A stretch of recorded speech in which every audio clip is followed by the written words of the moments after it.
KCB 가톨릭 방송 전문가 칼럼 시간입니다. 이 시간은 각 분야 전문가들의 유익한 정보를 알기 쉽게 알려드립니다.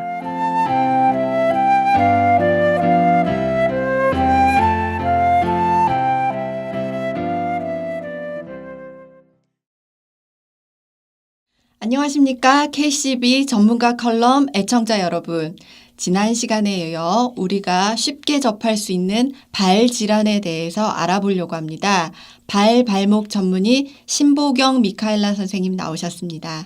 안녕하세요. 안녕하세요. 네. 발목 전문의 신보경 미카엘라입니다. 네. 제가 아는 분 중에 어느 날 갑자기 엄지발가락이 부어올라서 꽤 고생하신 분이 계세요. 근데 특별히 운동을 하시는 분도 아니고 지병이 있으신 분도 아닌데 이런 경우 진단 어떻게 하시나요? 일단 지병이 없으시고 다치신 것도 없는데 갑자기 발가락이 부어 올랐다면 제일 먼저 통풍을 의심해 볼 수 있겠습니다. 통풍이란 것은 말 그대로 바람만 스쳐도 많이 아프기 때문에 응급실을 찾으시는 분도 계십니다. 통풍의 원인은 퓨린이 많이 포함된 음식, 특히 한국 사람들에게는 곱창이라든가 내장 같은 음식에 많이 포함되어 있습니다. 외국 사람들 같은 경우에는 주로 빨간 고기나 와인 같은 것을 많이 섭취하시는 분들에게 걸릴 확률이 높습니다. 이런 음식을 먹으면 크리스탈 바늘 같은 요산이 과다하게 생기고 그것이 소변으로 배출되지 못할 때 우리 몸에서 작은 관절들, 특히 엄지발가락 관절에 생기는 경우가 많습니다. 팔 뒤꿈치, 손가락 혹은 발목 관절에 생기는 경우도 흔합니다. 일단 발병이 되면 이유 없이 갑자기 관절에서 열이 나고 빨갛게 부어올립니다. 이럴 경우 열이 나니까 얼음을 갖다 대시는 분도 계신데요. 얼음은 크리스탈 요산을 더 만드니까 오히려 역효과를 불러올 수 있습니다. 통풍이라고 의심되는 경우 빨리 발병원을 찾으셔서 스테로이드 주사나 약을 처방받으시는 것이 옳습니다. 그러면 주사나 약으로 다 고칠 수 있는 건지 혹시 재발할 요소는 있는 건지 궁금합니다. 아까 잠깐 말씀드렸듯이 통풍은 요산을 배출되지 못해서 생기는 병입니다. 콩팥의 기능에 따라서 요산이 많이 생기는 경우와 소변으로 배출되지 못하는 경우, 이 두 가지 경우로 나눠질 수 있습니다. 따라서 임시적인 치료보다는 정확한 피검사를 통해서 콩팥 기능을 확인하는 것이 좋습니다. 제 환자들의 경우를 보면은 첫 번째 통풍이 발병됐을 때 환자들의 요산 수치가 높지 않게 나오는 분들이 계세요. 이런 분들은 무심코 다시 퓨린이 많이 들어간 음식을 섭취하게 되면 또다시 극심한 고통을 겪으실 수 있으십니다. 때문에 음식 섭취를 조심하셔야 됩니다. 어떤 분들은 발이 아픈데도 맥주나 알코올 음료를 계속 섭취하시는 분들 계시는데요. 이럴 경우 토파이라고 하는 하얀 치즈 같은 물질이 발 관절에 쌓여서 뼈를 완전히 말모시킬 수 있기 때문에 반드시 장기적인 치료를 하셔야 됩니다. 통풍이 굉장히 무서운 병이군요. 그러면 엄지발가락이 빨갛게 부어오르면 통풍이라고 봐야 하는 건가요?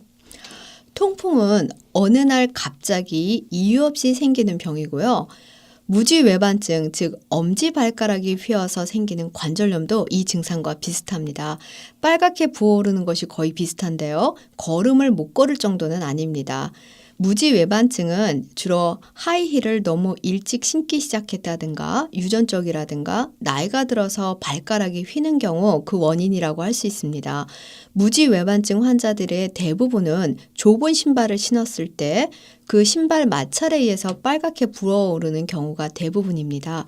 저희가 보통 나이가 들면 키가 준다고 하는데 허리 척추뿐만이 아니라 힘줄도 자연히 줄어듭니다. 발 힘줄은 모두 일렬로 돼 있지 않습니다. 발바닥에는 옆으로 가로지르는 힘줄이 많은데 그중 엄지발가락을 가로지르는 힘줄이 수축되면서 무지외반증을 만들기도 합니다. 가끔 환자분들께서 엄지발가락이 휘는 것을 약물이나 의료기기로 고칠 수 있느냐는 질문을 많이 하세요. 그런데 이것은 뼈의 문제이기 때문에 수술로 교정하는 방법 밖에는 없습니다. 수술할 수 있는 여건이 안 되신다면 저는 맞춤 깔창을 권해드리고 싶습니다. 사람마다 발 모양이 틀립니다. 신발 깔창을 보면 몸무게 때문에 새겨지는 발 모양이 보이거든요. 어떤 분들은 엄지발가락 쪽으로 힘을 많이 주고 걸으시는 분들이 있는가 하면 어떤 사람들은 바깥쪽으로 더 힘을 주면서 걸음을 걸으시는 분들이 계세요. 걸음걸이에 따라서 발바닥에 생기는 굳은 살의 모양도 위치도 틀려집니다. 맞춤 깔창은 몸무게에서 받는 힘을 분산시켜 굳은 살을 덜 생기게 해주고 무지외반증의 진행을 최대한 늦춰줍니다. 그렇군요. 근데 제 주위에 어떤 분은 특별한 질병이 있는 것도 아닌데 신발만 신고 걸으면 아프다고 하는 분이 계세요. 빨갛게 부어오른 것도 아닌데도 발가락이 저리고 아프다고 하는 분이 계시는데 이런 분은 무엇을 의심을 해볼 수 있을까요? 특별한 지병이 없고 빨갛게 부어오르지도 않았는데 발가락 쪽이 아프다면은 신경종을 의심해 볼 수 있습니다. 신경종이요? 네, 신경이 부은 것을 말합니다. 네. 신경은 혈관과 달라서 별 특별히 눈에 띄는 증상이 없습니다. 환자만이 느끼는 증상이기 때문에 좀 구분하기가 힘듭니다. 발가락 사이사이에는 많은 신경선이 지나는데요. 주로 하이힐이나 좁은 양장 구두 같은 것을 신으면 걸음을 걸을 때마다 신경을 건드려서 염증을 유발하기도 합니다. 보통 발가락이 잘 펴지지 않는 분들한테 신경종이 생길 수 있습니다. 그런데 신경염증이 점점 커지기 때문에 나중에는 발가락 사이가 많이 벌어지는 것을 볼 수 있습니다.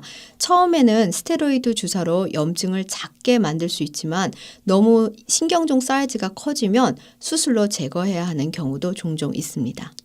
그렇군요. 제 생각보다 발 질병이 굉장히 많은 것 같아요. 오늘은 발목 전문의 신보경 미카엘라 선생님 모시고 발염증에 대해서 알아보았습니다.